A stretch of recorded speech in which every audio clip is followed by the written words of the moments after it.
Welcome to another episode of Rising Tide, the Ocean Podcast. This is David Helvarg, and our inland mermaid co-host remains Vicki Nichols-Goldstein. And it's a pleasure to be here. Today, we're really going in depth with our guest, author and ocean enthusiast, Susan Casey. Susan's written 3 best-selling ocean books, soon to be 4. She's a former editor-in-chief of O, the Oprah magazine, and also an award-winning journalist. Her latest book, The Underworld, Journeys to the Depth of the Ocean, explores the deep sea that makes up 90% of our planet's living space and tells the fascinating story of her recent years researching, getting to know, and becoming part of the deep submergence community that she reports on.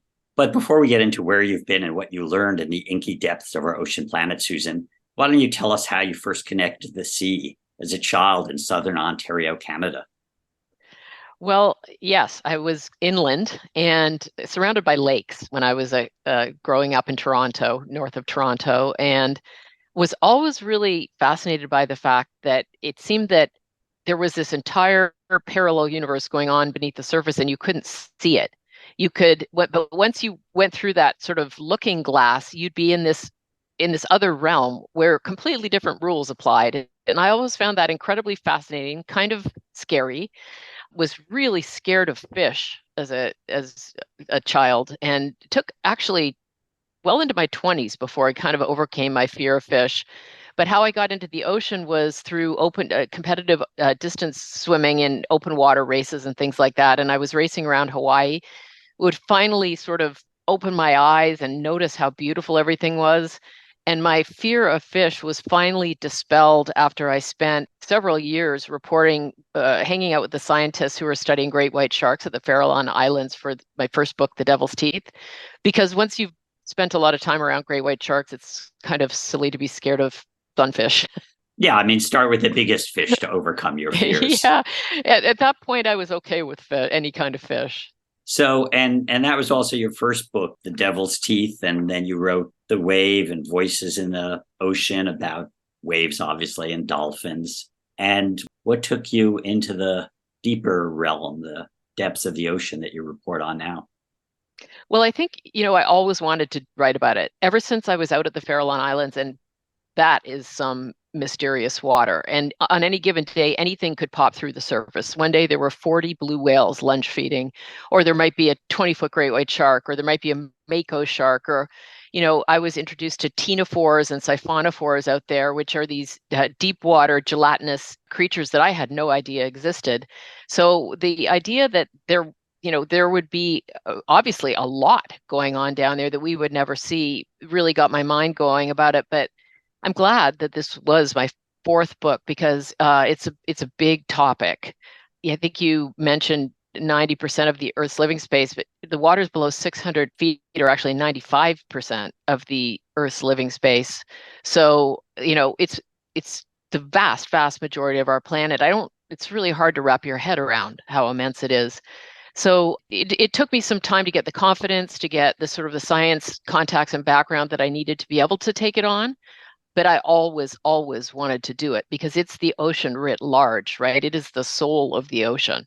In reading your book, I was really fascinated when you were describing the Juan de Fuca tectonic plates and all of the things that are going on the bottom floor. And I was really intrigued when you said something along the lines of this subduction zone is all in. And that means one day it will be all out. And we've all kind of been hearing about this potential earthquake or the tidal wave. So what do you mean by that? I think that is so fascinating. Well, so what's happening on the bottom of the ocean are the largest geological features are moving against each other and away from each other. And they're the tectonic plates, as they pull apart, create new seafloor, and mountains are squeezed on either side of it. So you get the mid-ocean ridge, the Earth's largest geological feature. That's where you find volcanic vents and all the amazing animals and ecosystems that live around them. And on the other side of the plate, on one edge is pulling apart, on the other side, it's banging into the plate next to it. It's butting heads with it. When that happens, and of course, this is a credible amount of force is involved in this, but it's happening very slowly. One plate is driven down beneath another, and it eventually will sink back into the mantle. So one plate loses this wrestling match. And when that happens, the plates can slip and they're under such high tension. If they slip vertically, that's called a megathrust earthquake, and that will displace water vertically, which causes a tsunami. So not every kind of undersea spasm, earthquake-related seismic spasm will cause a tsunami. But that kind of the subduction zone slipping, the plates slipping will.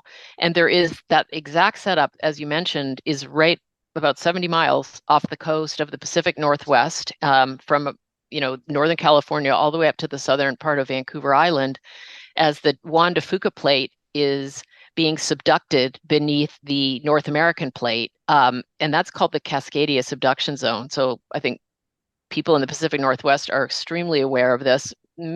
Maybe could be a little bit more aware of it, but starting to become very aware of it because scientists know that along that subduction zone, there have been 9.0 earthquakes. There was one about 300 years ago, 323 years ago, to be exact, that caused an incredibly large tsunami that went across the Pacific all the way to Japan. But more important, it would only take minutes, about less than 10 minutes, for it to hit our own North American coastline in that region. So there is a real urgency about understanding how this works, what might happen if it releases again. And right now, the plates are not moving at all and that's what I mean by all in. The Juan de Fuca is completely jammed except for one very small area against the North American plate. So that eventually, that log jam will break somehow. Could be 100 years from now, could be tomorrow, but it's a pretty scary thought. So it's interesting, in your book, you talk about the history of what we thought was in the deep ocean and kind of the myths and fears. And when scientific methods were developed, people still thought that as you went further down at the ocean, it became less sustaining of life and this dead zone. And then about 40 years ago, looking at a volcanic vent in the deep ocean, discovered, until then we thought the world was photosynthetic. All life was based on sunlight. And then there was this chemosynthetic life around these vents. Maybe you could tell us this other life forms that exist on our planet.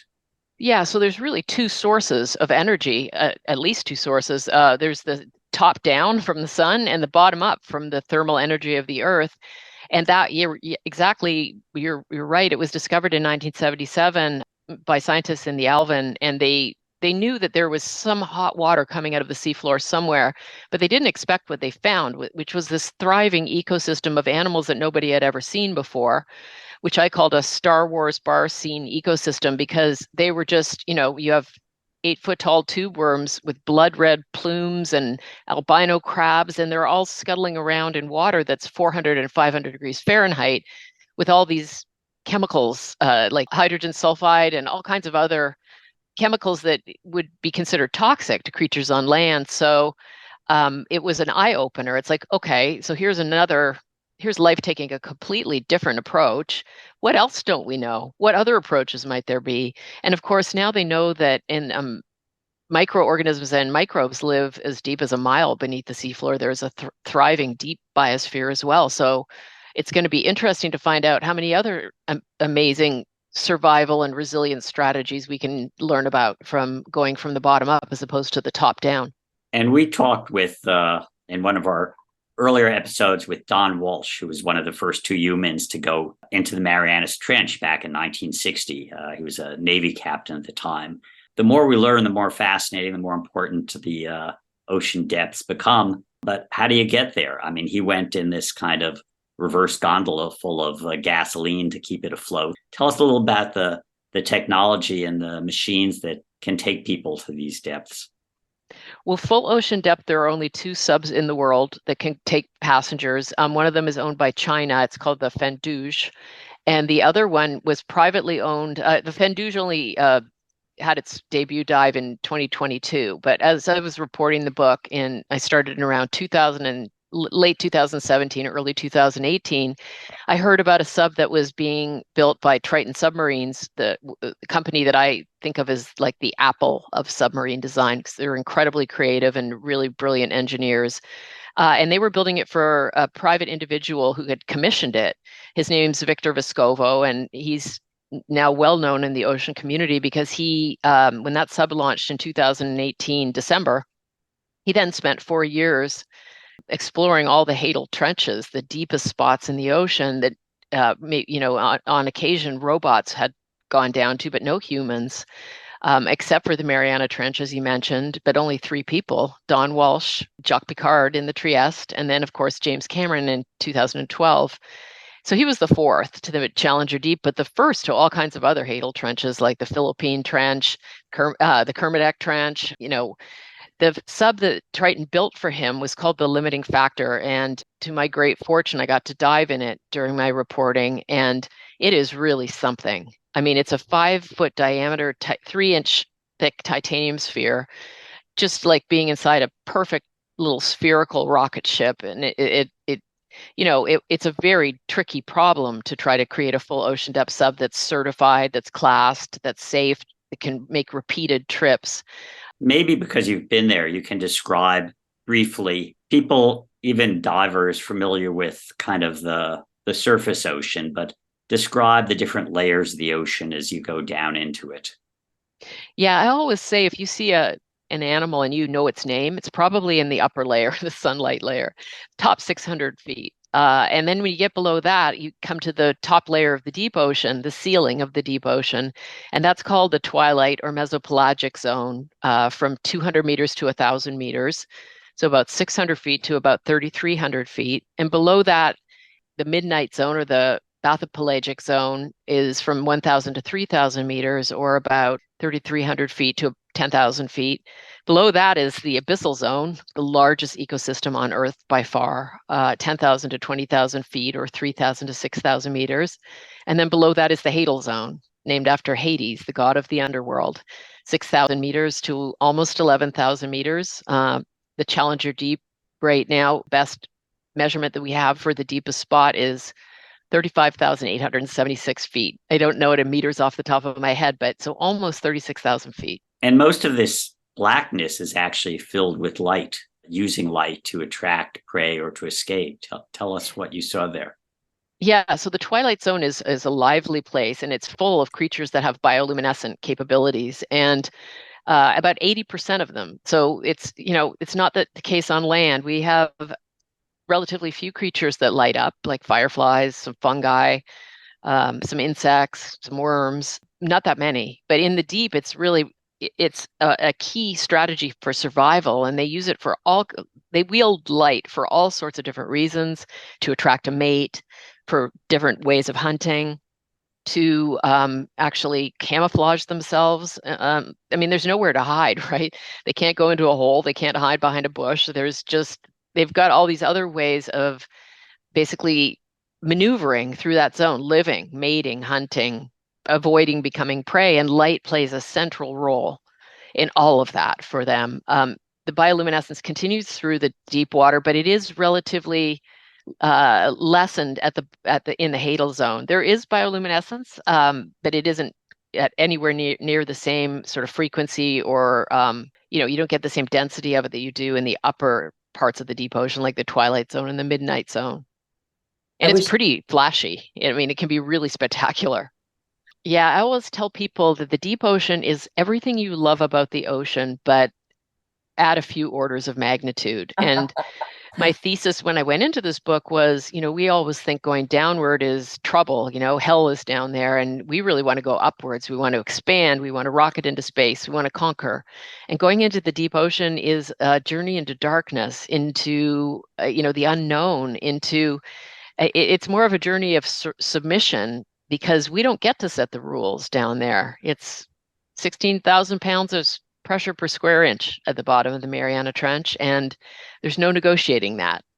We recently had Tony Lawson, the chief engineer for Dura Marina, on the show, because a lot of people think that it's going down in a manned or woman submersible is really dangerous because of the Titan disaster, the implosion of that vessel. But Tony was saying that was an outlier. That wasn't standard, and that this is a really safely engineered community, the submergence, the submarine community. You certainly would know about that. I agree 100%, but it isn't even a matter of opinion, because statistically speaking, prior to the Titan, there hadn't been a fatality in a manned deep sea submersible for almost 50 years. So it is in fact the safest mode of transportation on Earth. But the Titan was just an aberration. I mean, and everybody knew it was an aberration. And I think I was really interested to see if people could make that distinction when I went out on my book tour. And I think people really do understand. I think things like seeing that it was controlled by a video game controller and, lights from Camping World and stuff, really people registered that, but also it was made of the wrong materials. It was the wrong shape for the deep ocean. And that isn't, it was a cylindrical shape because he wanted to get 5 people in there because that would make sense on his business plan. But the deep ocean doesn't care about your business plan. And once you get to the depth that they were at, 4,000 meters, if you want to have a cylindrical shaped hull, you're going to have an 80-ton machine, because a sphere is the only shape that can distribute those pressures symmetrically and efficiently without creating a weak spot. So it just was doomed to fail. And unfortunately, it failed in the most tragic way imaginable, but no other deep sea submersible has ever imploded, and no other deep sea submersible ever will. So the first dive I made was through the twilight zone in a sub that had a plexiglass spherical hull, and they can make those plexiglass hulls up to about 6,000 feet deep now, and they're trying to make one that will go 13,000 feet deep. But once you get at this particular moment in time below 6,000 feet, you're really talking about sitting in a titanium or a steel sphere. With viewports, relatively small viewports, but that's what the Alvin has, that's what Victor sub has, that's what the Chinese and Japanese and French subs have. But sitting in a plexiglass hull is spectacular because you feel like you're just floating in a psychedelic aquarium and you can see absolutely everything. So filmmakers love it and scientists love it. And there's obviously a lot to see in the twilight zone because I call it the Manhattan of the deep, because there are more animals in the twilight zone, many of them very tiny. As I said, 80% of them can light up and sparkle and glimmer. More animals in that particular layer of the deep ocean than there are in all the other regions of the ocean combined. So it's a happening place. It's cool to look at. You see all kinds of really amazing jellies and these tiny fish with giant teeth. And I mean, it's really something to see the twilight zone. And in that particular sub, you really get to see it. I want to go a little bit away from the beauty of the ocean and talk about the ocean as kind of our biological carbon pump and all of the things that the ocean does for us that we don't recognize. And as you're going down and deep, what is it doing with our carbon dioxide? How does it help regulate our temperatures? Walk me through that for our listeners. The ocean is basically making the planet habitable for us. In terms of what it does with our heat, I mean, it's not a simple question, but it does absorb a tremendous amount of our excess heat and carbon dioxide. And one of the reasons it can do that scientists are really fascinated by at the moment is those little tiny animals in the twilight zone. Every night, they make a pilgrimage up hundreds of feet, maybe even 1,000 feet closer to the surface. They eat sun-nourished phytoplankton, so there's carbon in that. They swim back down, they excrete it, or they're eaten by other animals, and they are then excreted. And a lot of that carbon ends up sequestered in sediments in the seafloor. So they're shuttling carbon from the atmosphere into the depths for some period of time. And it's the world's largest animal migration. It happens every single day. It's a vertical migration, but they're also doing some pretty heavy lifting to remove all this carbon from the atmosphere. So we have this intricate but massive system, this carbon pump, this generator of climate and weather that's the ocean.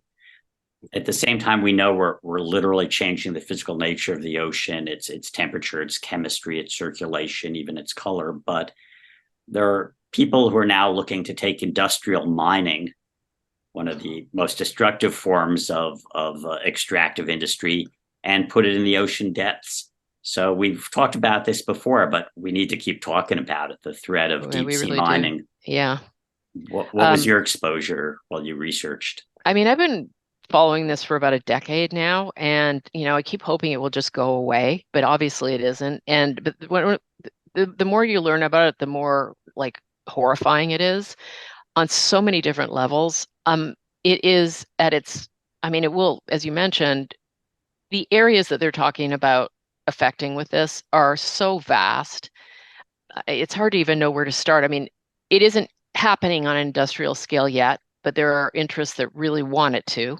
And when it does, the first area to be mined is likely to be this 2 million square mile area called the Clarion-Clipperton Zone between Mexico and Hawaii. And they will be basically vacuuming these metallic nodules off the seafloor, taking the top few inches of sediment as well, blasting these nodules, the sediments, which of course are completely alive with microorganisms and all kinds of microbial life, all the animals that live under the nodules, on top of the nodules, inside the nodules. It all goes blasting 3 miles up a pipe to a ship where the metal nodules are taken, and then all the debris, which is, animal and mineral, will be sprayed out at a depth of about 1,200 meters. So in some of the clearest waters of the twilight zone, where all the creatures use bioluminescence to signal and hunt, mate, everything. So it represents this huge disturbance in a part of the planet that hasn't had these huge disturbances before. It's a disturbance of the ecosystem. It's likely to really affect the ecosystem functions, which we don't understand. It will certainly erase the life in the region of the ocean that they're mining, because these nodules take millions and millions, tens of millions of years to form. So they're not coming back on any sort of human time scale. And they're not just lumps of metal. They're more like corals or trees. They've got organisms living in them, and microbes have a role that they play in forming them, although we don't fully understand that. But the notion that we have to go in and rake up the seafloor and throw up huge sediment plumes, noise, light, vibration, we don't know the impacts. We don't know what would be lost. To me, it just is a type of insanity. And it's a wisdom test. And I honestly think that if we do this, especially, we won't even know what we've lost, for one thing, but we really do need to pass a wisdom test one of these days. I really fear for us if we actually go forward with this. And I have to say, there's nothing of all the things that I don't like that happen in the ocean: bottom trawling, plastic pollution, noise pollution, you name it. This just dwarfs them. There have been 6 extinction pulses in planetary history, and at least one of them was caused by huge emissions of methane from the depths of the ocean. So more knowledge, obviously, more exposure to the ocean depths to understand that it is a delicate but vast living system. And I guess part of that, how we get that greater exposure, is through books like yours. I talk about the blue beat, the only part of the ocean resources not fully exploited. It's good storytelling. What did you, aside from 2 great trips into the depths, what was your best takeaway from this adventure / book research? I think it was that we really don't know our own planet unless we know the deep ocean. I felt as though I was seeing parts of the earth and meeting the earth in a way that I never had before. So just because we don't happen to live in the deep ocean doesn't mean it's not the cornerstone of everything else. And so, yeah, I hope that people will take that ride, because I often compare it to it's like we live in a house with a giant mansion, and every room has some treasure in it, some incredible animal, some artwork, some artifact, some like mystery. And we've only opened a couple of the rooms. So there is just so much more to know about our own planet and her magnificence. And, I guess that mystery, I just find it so incredibly compelling, and hope that every curious person will consider looking downward for their inspiration, as well as into the stars and the sky and all that. You said in some of your interviews that you need a certain amount of humility to adopt to our world, and that it's an undervalued superpower. And I think that's such a great statement. Where did that come from? Well, it sort of relates to what I said earlier about the trip into the deep and into the journey inward as being a journey of, it's not a journey of conquest. Nobody conquers the deep ocean. All you have to do, I learned this during the wave, stand in front of a 70-foot wave and tell me who's in charge here. So the deep ocean is that same equation on a very large scale, and you just can't help but see that we're not the only game on this planet. We're not the only important species. We are one beneficiary of all of this life and how it all manages to stay in balance and in a way that makes it perfectly habitable for us, but we're just a part of that. We're not in charge of it. So I love that the ocean always puts that into perspective. It always makes it clear in the most you have to be, I mean, the Titan is an example of somebody who went into the deep ocean without that humility, saying basically, I'm going to go down there and here's what I'm going to do. And the ocean said, hold my beer, you know? I just I love that about the whenever nature is larger than we are, and we get the sense, we get the chance to be awed and humbled. And I think humility is really a part of awe. And in the book, I write that experiencing awe is like mainlining the truth, because I think we always forget just the incredible miracles, large and small, that are always around us. And just for me, the ocean is it's just the most magnificent mystery. And to be able to observe it, I think is just so humbling, deeply humbling. So with that, we want to say thank you so much for being on the Rising Tide Ocean podcast. And thank you so much for yet another beautiful book. Thank you. It's a pleasure. Rising Tide is a production of Blue Frontier, co-hosted by David Helvarg and myself, Vicki Nichols-Goldstein, with support from Natasha Benjamin and Ellie Kurla. Rising Tide's editing services and technical support is provided by Studio Cape May. The theme song is written and performed by Ethan Kenbarg. You can find Rising Tide, the Ocean Podcast, at bluefront.org or download it from Apple, Google, Spotify, or wherever you get your favorite podcasts. Off in the salty ocean, off where the waves roll free, the sparkling water rises, then crashes to the sea. Out amongst the breakers, you'll have no need to fear. It's true, it's the blue frontier.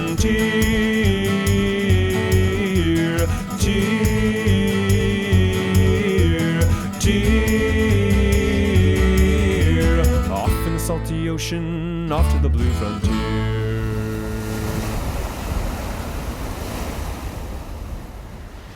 Sparky, come here, buddy. Sparky! There you are. Good boy, Sparky.